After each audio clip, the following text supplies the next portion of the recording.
special din partea mea pentru fratele, pentru Daniel de la Roștia. O face băiatul Cătălin o melodie frumoasă, să știe, pentru șeful meu care mă învăța să cânt de la o vârstă de la 14 ani. Iau!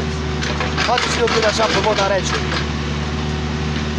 Oapă mâncate, Doamne, dă-ne ca grăude. Oapă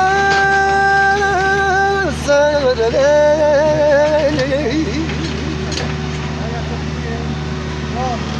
taradiri da da da da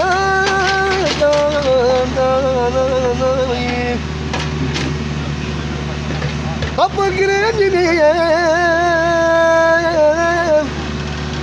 Doamne vrea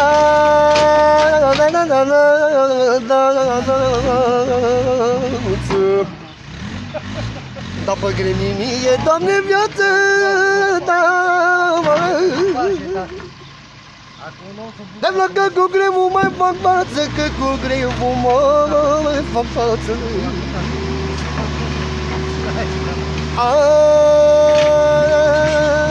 Vai da,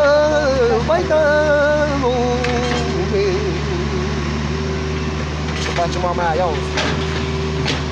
Am vrut zuliță, foilată,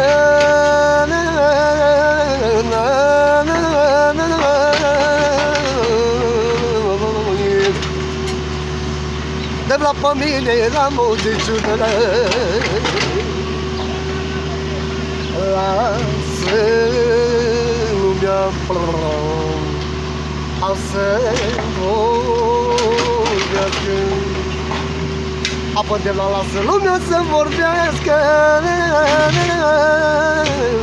a familia să-mi trăiască da da da da da da da